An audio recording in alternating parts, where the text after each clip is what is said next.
Hi, everybody. My name is Bill Warner, and I'm with Onterdot, and this is Onterdot Live on Facebook Live on Monday night.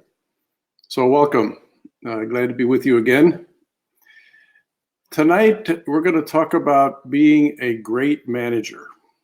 Being a great manager is being great. It's a whole lot better than be a good manager. But if you're a good manager, that's a good thing too. But look, if you got to realize something in being a manager, whether you're a brand new one or one that is becoming a manager for the second, third, or fourth time in their careers, life as you know it is changed. You're now a manager. You're different. You're now the boss of some people. You're going to be looked at a little bit different, not a little bit, you're going to be looked at a lot differently. People are going to watch you. They're going to rely on you. They're going to want to hear from you. They want to know information. They want you to be taking care of them. So this is a brand new relationship. When I was a manager, I kind of likened it to being in the fishbowl. Everybody's watching, and they're hanging on every word you say. So you got to kind of be a little bit careful. There's a profound amount of respect for you that these people will have, unless you somehow destroy it in the process of being their manager. But you should value this relationship always, honor it, and nurture it. So what I'd like to take you through are some of the positive traits that great managers have. This is not an exhaustive list. I'm not covering the administrative duties a manager has and things like that. But some of the traits that really make a difference in your relationship with your newfound employees. So first and foremost, what has to occur is that you engage with your people. And it means a lot of things because ultimately you're going to build a level of trust in these people that is going to be very important for the success of all of what your department does and you with the employees in that department. So you need to do a bunch of things. You share the company's vision and mission, just as it has been put together previously by the top management of the company. You have to reflect that to your employees, support it. So it's best you spend some time to understand it. Maybe talk to the upper level management, maybe the CEO, and learn their, all about their view of what the mission of this vision and mission of this company is. Because you're going to have to communicate it as well to your people, because that's how culture is built. You carrying forward the culture that the top management of your company prefers to have for this company. So vision and mission. With respect to your employees, you want to understand their personal goals. That takes some doing. You've got to have conversations with them and get to know them. So in addition to having these great conversations and building trust, mutual trust in the process, you want to know a lot about them. Their career aspirations, what kind of work they enjoyed having and what they're looking forward to, what their goals are in life as well as in this company that you're in. So you want to know things like what makes them happy in their job? What does satisfaction mean to them? These are conversations that occur over many different occasions in the first several months of being their manager. So that's something you just sit down and kind of hack out in about an hour or so. No, this is something you accumulate over time as you learn more and more about them. And the sum total of these conversations build the trust that I'm talking about. You show respect for each of these people, and you ask for respect from them as well. Show empathy. So be human. Quite frankly, be yourself, but be empathetic when the need arises. Be yourself as well. If you're an authentic person and sincere, you have taken a giant step forward in being successful as a manager. That's what people are looking for. They're not looking for you to put on an air of, I'm the manager and listen to me, because I know all, because quite frankly, they probably don't. So make it more of a mutual relationship, but there is a line that does divide you, as I said just a few minutes ago. You are the boss, all said and done. So show empathy, show sincereness, and be positive, and communicate your positiveness constructively. So those are kind of the traits, some examples of the trait of engaging the employees within your department, if you will. Another trait is great managers find ways to reward their people for the good work they do. And it takes a broad spectrum of possibilities in showing the reward. And I've talked about this last week in some of my posts. The simplest one is say thank you, great job, I'm proud of you, nice going, something like that, and a shake of the hand. Shake hands, say great job, and thank you very much. I and the company appreciates the work you did. Say that to people in a sincere way. Really mean it, because if you're cavalier about it, I guess is a word I might use, and you're not showing you're really caring, that'll show through, and you'll be tagged as superficial, and that is a death blow. Don't get that label. So other ways to reward people are, once you've understood the kinds of things they're interested in, and when you have an occasion for a special assignment that you got from your boss, or you've invented a special assignment because it's important for the department to undertake this, select people that have expressed an interest in the kind of work that would be involved in it. So you've given a person an opportunity to do something a little bit out of their job. They find a way to fit it in and still meet their commitments. Sounds tough, huh? But they can do it. I've always been told, not always, but often been told, you want to get something done, give it to somebody who's very busy. They'll fit it in somehow. It does work. Kind of strange. So the next is you could go to kind of a formal presentation of an award, a trophy, a bonus, a cash bonus, a certificate, recognizing something for somebody for some long-term achievement that they've gotten. And you do that very publicly in a department meeting. If the company has company-wide meetings, you might arrange for that being part of the agenda, but the power of that and the memorability of that will be long-lasting. I remember getting a few myself over the course of my career, and I still remember the occasions and actually who presented the award to me. So it's an exciting thing for employees. Don't underestimate the power of this form of recognition, all the way from formal cash bonuses to the simple shaking of the hand. So this next trait is a good manager is committed to his or her plan. The strategy and the plan that you are on as part of the company's strategy, and you are pretty much unwavering in your commitment to achieving the objectives that you've set out to achieve for the department that you're in or the function that you're in, and all of the employees that are involved in achieving it. You stay the course. You be consistent.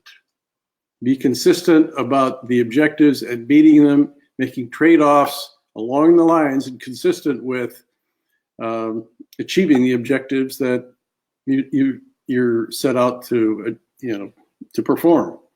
So be committed, communicate your commitment, be consistent in your communications, remind people why we're doing what we're doing, what our goals are, what our next milestone is in your daily and weekly communications with people. We'll talk about communications in a minute, and there are going to be plenty of opportunities for you to do this. But I'm saying be committed to your objectives, but also welcome challenges. People got a better idea. People thought of something that you didn't think of. Be open to that, but be committed to the very principles of what you set out to do. There may be some other bends in the road that other people suggest you take. Be open to it. You're not the most brilliant planner on the face of the earth. I don't know anybody who is. And so always be open to other people's ideas. You get better results that way. So the next trait is clarity of communications.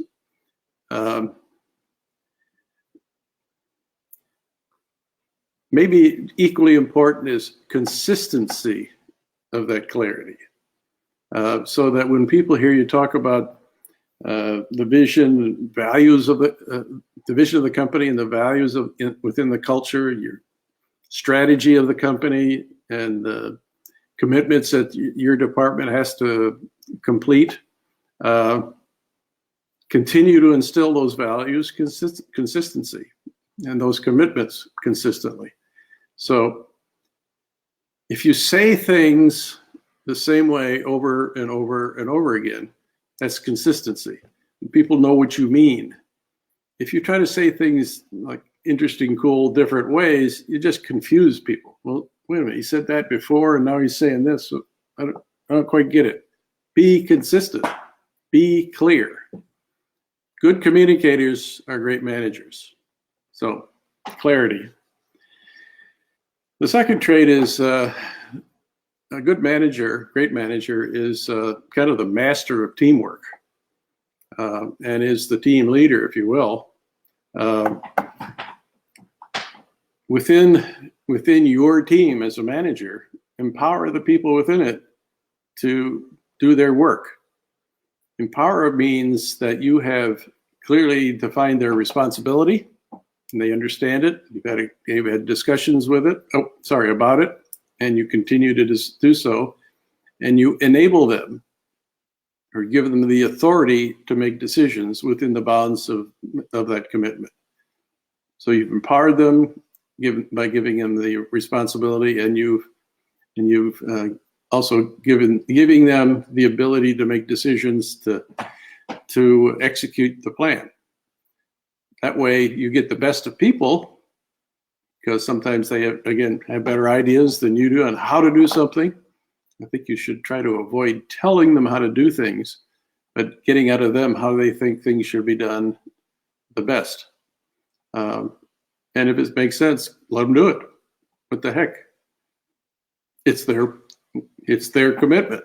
They made a commitment to you and they want to do it, a particular assignment a certain way. I would say go ahead and let them do it. So this also improves the team dynamics when you empower people like that. So empowerment is an important trait. The next one is, I could put several words on it. I start with accessibility. Accessibility. Be accessible to them. And as you are accessible, that means you're open. There's an openness about you. You want people to come talk to you because you're going to go talk to them. But there's a sense of vulnerability as well. You're going to be vulnerable because you're going to be yourself. So in your openness, you're kind of showing who you are. They should know who you are. And you should be willing to put it out there. You're asking them to do that. And you're building this trust between you and them. What the heck? Be vulnerable. Trust them. And then finally be honest with them. The opposite of this is don't be anonymous. The anonymous manager is closed off in his office on the phone all the time, or in conference rooms all the time. He never talks to us. Don't get that reputation. Let your door be open. Don't close your door if you have a door. Don't close your cube if you got a cube. So a technique that is often found to work very nicely is take some time out of the day and walk around the department. Talk to people. It could be 5 minutes. You're not going to destroy their day by engaging with them. And it could be at a personal level. It could be at a business level. There may be something you want to tell them that they should know as part of their job. Ask how the wife and the kids are. How'd the ball game go last night? Did the Yankees win? Stuff about people, and you could start lots of conversations just on what you know about them. And be sure to ask them, is anything they need from you? And go on to the next one. Do that, sometime every day. People will come say, well, here he is again, or here she is again, walking the halls, talking to people. But they're going to have fun with it because you have made yourself accessible and they can talk to you openly because you're going to talk to them openly. So this goes both ways. So again, it helps team dynamics. It builds trust throughout the whole team. This takes months as they get to know you as a manager. Now, the next is the subject of the trait of handling employee feedback. And now what's come to mind for you probably is that famous annual performance review that everybody thinks is a waste of time and all sorts of excuses about it. I'm here to tell you it is not a waste of time. The annual review, though, in my mind, is something maybe very different than what you're thinking, perhaps what you've experienced. To me, an annual review is simply the culmination, summary of the conversations you've had about the job they're doing and the performance in doing that job that you have talked about with them several times during the course of the previous year. If you don't do that, then the annual performance review becomes a disaster because now you're talking about things you aren't really sure of because you haven't talked to them prior to this, and you're making stuff up, and the employees are going to challenge you. Well, I didn't do it that way. Or did you know I did this, that, or the other thing? And you're going to be embarrassed. So employee feedback is something that's is on an ongoing basis, a regular basis. Make a point of one-on-one. Some people call them check-ins, or the quarterly check-in. I don't care what you call it. It's a communication between you and them for about 30 to 45 minutes, where you're talking about how well they're doing and what you like about what they're doing, and you thank them again, and you may then give them a few suggestions on how they could do a few things better. So it is an opportunity to talk about how to improve their performance. They want to know. You're a little bit more senior than them. You've been through a lot more rodeos than them. Share with them how they can improve what they do. They want to know. So do that 3, 4, or 5 times in the course of the year. Then when annual review comes up, you've got a lot to summarize. And in the meeting, the annual review could be 30, 45 minutes, not 2 or 3 hours, simply summarizing what you already know about, what they already know about their performance because you already told them probably several times. Now, the tough one is when somebody isn't performing very well and you're not satisfied with their job performance overall. You're actually thinking of letting them go. That too has to have several conversations in the course of the year, and you give them a chance to improve. But you want them to improve, and you're going to help them improve. But if they don't, you're going to have ultimately that conversation about maybe this is not the right company for them. That's commonly known as you're terminating their employment. But you want to do that in a very special way and talk to some people who've done it before and get to learn how to handle the conversation. But if you have to have this kind of conversation, it ought to be supported by 2 or 3 other sessions with them over the last few months where you have counseled them on their poor performance and given them a chance to improve.